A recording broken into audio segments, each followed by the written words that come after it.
نحمده ونصلي على رسوله الكريم أما بعد قال النبي صلى الله عليه وسلم إن خير الحديث كتاب الله أو كما قال عليه الصلاة والسلام.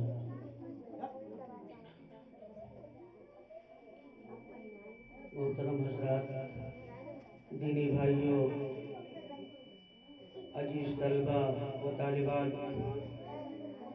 ہم سب کے لیے یہ بڑی سعادت کی بات ہے کہ اللہ تبارک و تعالیٰ نے ہم سب کو اپنے کلام پر جمع ہونے کا اور بیٹھنے کا موقع عطا فرمایا. عزیز بچوں، ابھی جس حدیث ایک ٹکڑے کی میں نے تلاوت کی ہے اس کا ترجمہ ہے، نبی کریم صلی اللہ علیہ وسلم ارشاد فرماتے ہیں کہ بہترین بات، بہترین کلام اللہ تبارک و تعالیٰ کا کلام ہے. جب ہم قرآن مقدس کی ابتدا کرتے ہیں اور شروع کرتے ہیں تو سورہ فاتحہ کے بعد جس سورے کی تلاوت کرتے ہیں اس میں اللہ تبارک و تعالیٰ نے پہلی آیت میں ارشاد فرمایا ہے، ذالک الکتاب لا ریب فیہ، کہ یہ وہ کتاب ہے جس میں شک کی گنجائش نہیں ہے. میرے پیارے بچوں، میری پیاری بچیوں، آپ گفتگو نہ کریں، ہم آپ سے کچھ سوال کرنا چاہتے ہیں، آپ کو جواب دینا ہے.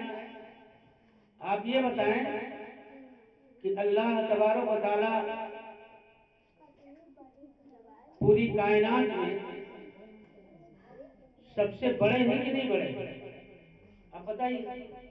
بچیاں جنہوں نے قرآن پڑھا ہے سارے بچے جواب دیں. ساری کائنات میں اللہ کی ذات سب سے بڑی ہے کہ نہیں ہے؟ بتائیے. نہیں، آپ لوگوں کو نہیں معلوم کیا؟ بھئی آپ نے مدرسے میں پڑھا ہے، آپ کے اساتذہ نے بتایا ہوگا، آپ ہماری طرف متوجہ ہوں، ورنہ آپ کی بھی بے عزتی، آپ کے ادارے کی بے عزتی اور آپ کے اساتذہ کی بے عزتی ہوگی. بھائی بیٹھے بیٹھے بولیے. اللہ تبارک و تعالیٰ کی ذات سب سے بڑی ہے کہ نہیں بڑی؟ بڑی.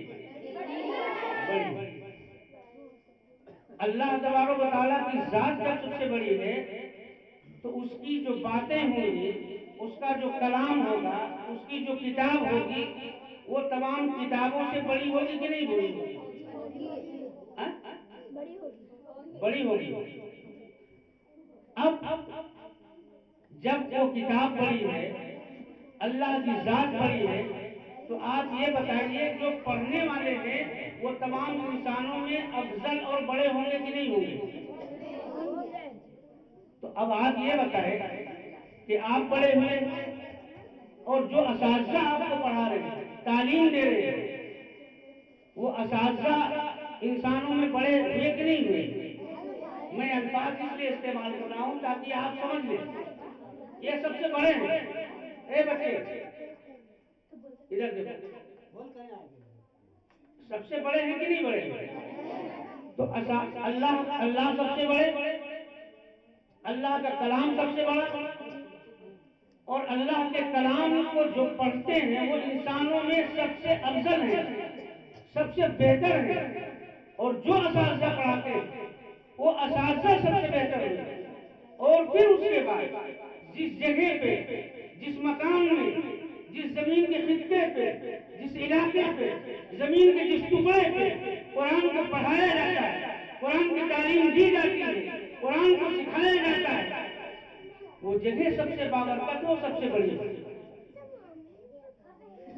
تو ان باتوں سے میں کہنا چاہتا ہوں کہ میرے عزیز طلبہ، میری بچیاں، آپ کبھی ان بچوں کو دیکھ کر جو مانٹیسریوں میں پڑھنے جاتے ہیں، جو بہترین ظاہری زرق برق والا لباس پہننے جاتے ہیں، آپ ان کو دیکھ کر کبھی کبھی احساس کمتری کا شکار نہ ہو کہ وہ تو بہترین بس میں پڑھنے جا رہا ہے، ٹائی لگائے ہوئے ہے، موزہ پہنے ہوئے ہے، جوتا پہنے ہوئے ہے، بہترین لباس پہنے ہوئے ہے، وہ ہم سے اچھا ہے. وہ بالکل آپ سے اچھا نہیں ہو سکتا ہے. آپ سب سے اچھے ہیں اس لیے کہ آپ اللہ کا کلام پڑھ رہے ہیں، آپ اللہ کی کتاب پڑھ رہے ہیں، آپ اس نبی کی سیرت پڑھ رہے ہیں جو نبی اللہ تبارک و تعالیٰ کو سب سے محبوب ہے.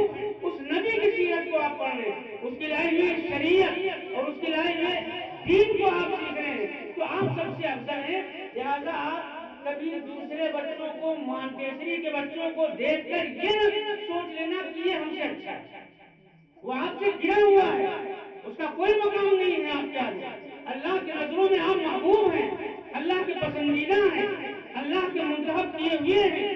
اسی لیے اللہ نے آپ کو اپنے کلام کی تعلیم دینے کے لیے اور اساتذہ سے دلوانے کے لیے آپ کو مدرسے میں بھیجا اور ان کو دور کرنے کے لیے اللہ نے مانٹیسری میں بھیجا. تو آپ بالکل خوش رہیے اور کبھی یہ نہ سوچیے کہ ہم مدرسے میں جا رہے ہیں، ٹاٹ پہ بیٹھتے ہیں، قرآن پڑھتے ہیں، دینی رسالہ پڑھتے ہیں یا سنن قرآن پڑھتے ہیں، نورانی قاعدہ پڑھتے ہیں، ہمارا کیا ہوگا؟ بالکل نہیں. کھلانے والی ذات اللہ کی ہے. ایک اللہ شرابی کو کھلا سکتا ہے، ایک اللہ اس شخص کو جس نے کبھی اللہ کا نام نہ لیا، جو دہریہ ہے، کافر ہے، مشرک ہے، اللہ کا باغی ہے، اللہ کا دشمن ہے، شریعت کا دشمن ہے، اللہ اس کو کھلا رہا ہے. تو آپ یہ بتائیے، آپ قرآن پڑھتے ہیں، دین پڑھتے ہیں، اپنے نبی کو پڑھتے ہیں، اپنے نبی کی سیرت کو پڑھتے ہیں، آپ نمازیں پڑھتے ہیں، کیا اللہ آپ کو بھوکوں مارے گا؟ بالکل نہیں مار سکتا ہے. لہذا آپ کبھی احساس کمتری کا شکار نہ ہو. دوسری بات ہمیں ان طلبہ کے بڑوں سے عرض کرنی ہے وہ یہ ہے کہ آپ بھی احساس کمتری کے شکار نہ ہو کہ ہم اپنے بچے کو مدرسے میں بھیج رہے ہیں، یہ کھائیں گے کہاں سے، کھلائیں گے کہاں سے، ان کو اپنے بچوں کو کیسے پالیں گے، یہ کیا کریں گے. بالکل اس کی آپ فکر نہیں کیجیے. کیوں؟ جو اللہ ہمارا وہی بچہ جس کی فکر ہمیں کر رہے ہیں کہ اگر یہ قرآن پڑھے گا تو یہ اپنا پیٹ کیسے پالے گا، اپنے بیوی بچوں کو کیسے کھلائے گا، ہمیں کیسے کھلائے گا. آپ یہ بتائیے، وہی بچہ اپنی ماں کے پیٹ میں 9 مہینے رہا، پیٹ میں اللہ غذا دے رہے ہیں، سانس لینے کی قوت دے رہے ہیں، حرکت کرنے کی قوت دے رہے ہیں. ماں کو پتہ ہی نہیں بچہ کب غذا لے رہا ہے، کب آنکھوں کی حرکتیں کر رہا ہے، اس کو پتہ ہی نہیں. تو جو اللہ ماں کے پیٹ میں کھلا سکتا ہے، وہ اللہ کے حافظ قرآن کو، قرآن کی تعلیم حاصل کرنے والے بچوں کو، مدارس میں پڑھانے والے اساتذہ کرام کو کیا اللہ بھوکے مار سکتے ہیں؟ آپ نے پیپروں میں بہت پڑھا ہوگا کہ ایک انجینئر جس کی تنخواہ 1.5 لاکھ تھی، 2 لاکھ تھی، اس کو اللہ تبارک و تعالیٰ نے اس نے جو ہے اس نے پھانسی لگا لی. ایک انجینئر ہے، اس نے پھانسی لگا لی. ایک پروفیسر ہے، اس نے پھانسی لگا لی. پیپروں میں آتا ہے. تنخواہ کتنی؟ 1.5 لاکھ، 2 لاکھ، اور پھانسی لگا لیا. جب تحقیق کی گئی تو معلوم یہ ہوا کہ جو یہ تنخواہ پا رہا تھا اس سے گزارا نہیں چل رہا تھا اور لون کافی لے رکھا تھا. ایک آدمی بتائیے، ایک مولوی 10,000 15,000 پاتا ہے، اس کے بچے بہت زیادہ 20,000 پاتا ہے. کبھی آپ نے پیپر میں نہیں سنا ہوگا کہ ایک مولوی نے اس لیے پھانسی لگا لیا کہ اس کے بچے بھوکے مر رہے تھے اور اس نے پھانسی لگا لی. 10,000 میں گزارا نہیں ہو رہا تھا.